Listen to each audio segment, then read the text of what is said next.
Camp അമീർ, ആദരണീയനായ സുന്നി യുവജന സംഘത്തിന്റെ സംസ്ഥാന ഉപാധ്യക്ഷൻ കോഴിക്കോട് ഖാളി സയ്യിദ് മുഹമ്മദ് കോയ തങ്ങൾ സദസ്സിന് നസീഹത്ത് നൽകുന്നു.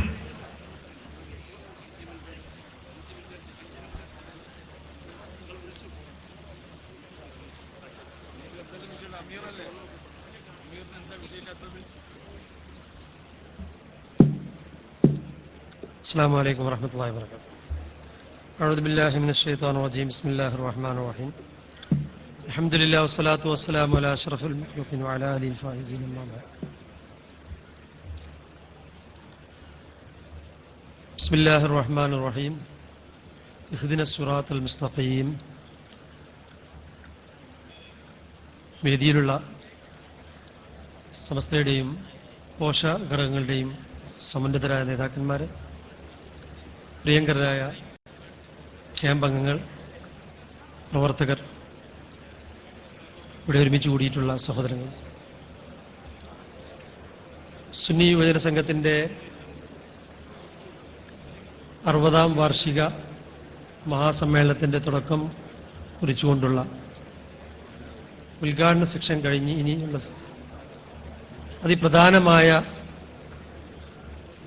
അതിലുപരി നമുക്ക് പഠനാർഹമായ വിഷയങ്ങളെ സംബന്ധിച്ചുള്ള ചർച്ചകളും പഠനങ്ങളുമാണ് ഇവിടെ നടക്കാനിരിക്കുന്നത്.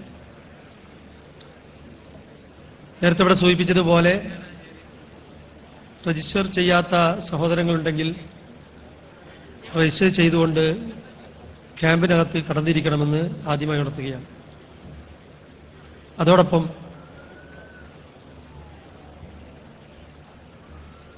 ഇവിടെ നടക്കാനിരിക്കുന്ന ഓരോ സെഷനും തന്നെ പ്രത്യേകം പഠനാർഹമാണ്. പ്രത്യേകിച്ച് ഈ സമയം മഗ്‌രിബിന് ശേഷം ഇവിടെ തുടക്കം കുറിക്കപ്പെടുന്നത് പ്രധാനമായ വിഷയങ്ങൾ തസവുഫ്, തരീഖത്ത് എന്ന വിഷയം സംബന്ധിച്ചിടത്തോളം MT അബ്ദുൽ മുസ്ലിയാരും,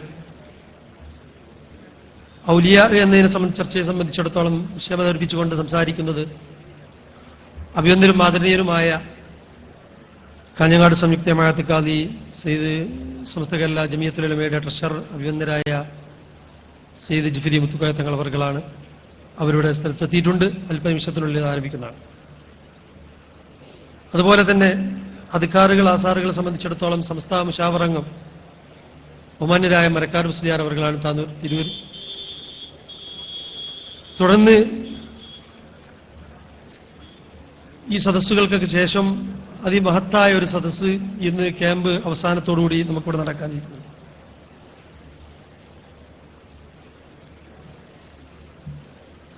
മുസ്ലിം ജനതയുടെ ആത്മീയ നേതാവും അഭിനന്ദനും ആദരണീയനുമായ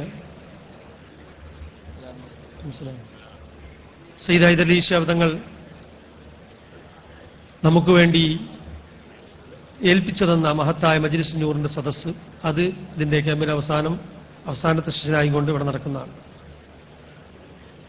അതുകൊണ്ട് ക്യാമ്പിന്റെ, നേരത്തെ സൂചിപ്പിച്ചതുപോലെ ക്യാമ്പിന്റെ അച്ചടക്കം വളരെ ശ്രദ്ധിക്കേണ്ടതാണ്. നമ്മുടെ 3 ദിവസത്തെ താമസവും സൗകര്യമൊക്കെ ഇവിടെ ഒരുക്കിയത് കൊണ്ട് തന്നെ ശുദ്ധിയുടെ കാര്യത്തിലും ഈ പരിസരം വൃത്തിയാവുന്ന കാര്യത്തിൽ പ്രത്യേകം ശ്രദ്ധിക്കണമെന്ന് ആദ്യമായി ഉണർത്തുകയാണ്. അതോടൊപ്പം മറ്റുള്ളവർക്ക് മുമ്പിൽ നമ്മുടെ ഈ സദസ്സ്, ഈ മജ്‌ലിസ്, ഈ ക്യാമ്പ് ഒരു അച്ചടക്കമുള്ള ഒരു സംഘടനയുടെ യുവജന വിങ്ങാണെന്ന് അറിയിക്കുന്ന രീതിയിലുള്ള അച്ചടക്കം ഈ സദസ്സിൽ പ്രത്യേകം ശ്രദ്ധിക്കേണ്ടതാണ്. കൂടാതെ ആവശ്യമുള്ള കാര്യങ്ങൾക്കൊക്കെ നിങ്ങളുടെ പ്രയാസങ്ങളോ ബുദ്ധിമുട്ടുകളോ എന്തെങ്കിലും ഉണ്ടെങ്കിൽ കൗണ്ടറുമായി ബന്ധപ്പെട്ട് കാര്യങ്ങളൊക്കെ അന്വേഷിക്കേണ്ടതാണ്. ഒരു പ്രയാസവും ഈ ക്യാമ്പ് അവസാനിക്കുന്നത് വരെ ആർക്കും ഉണ്ടാവരുത്. നേരത്തെ ഇവിടെ സൂചിപ്പിച്ചതുപോലെ നമ്മുടെ ഒരു പ്രവർത്തകൻ ക്യാമ്പ് ലക്ഷ്യമാക്കി വന്ന് സമ്മേളനത്തിൽ മുഴുവനായി പങ്കെടുക്കാൻ ആഗ്രഹിച്ചു വന്ന നമ്മുടെ സഹോദരൻ നല്ല ദയനീയാവസ്ഥയിലാണ്. സർവശക്തനായ റബ്ബ് സുബ്ഹാനഹു വ തആല പൂർണ്ണ സുഖം നൽകി ആഫിയത്ത് ആയുസ് പ്രദാനം ചെയ്യുമാറാവട്ടെ. മാരകമായ രോഗങ്ങളെ തൊട്ട് അല്ലാഹു നമ്മെ കാത്തുരക്ഷിക്കുമാറാവട്ടെ. അതുകൊണ്ട് എല്ലാവരും അച്ചടക്കത്തോടുകൂടി സശ്രദ്ധം ക്ലാസുകൾ വീക്ഷിക്കുകയും ശ്രദ്ധിക്കുകയും അത് ജീവിതത്തിൽ പകർത്തുകയും ചെയ്യണമെന്ന് ആവശ്യപ്പെട്ടുകൊണ്ട് നിലപാട് സ്മരിക്കുന്നു. അസ്സലാമു അലൈക്കും.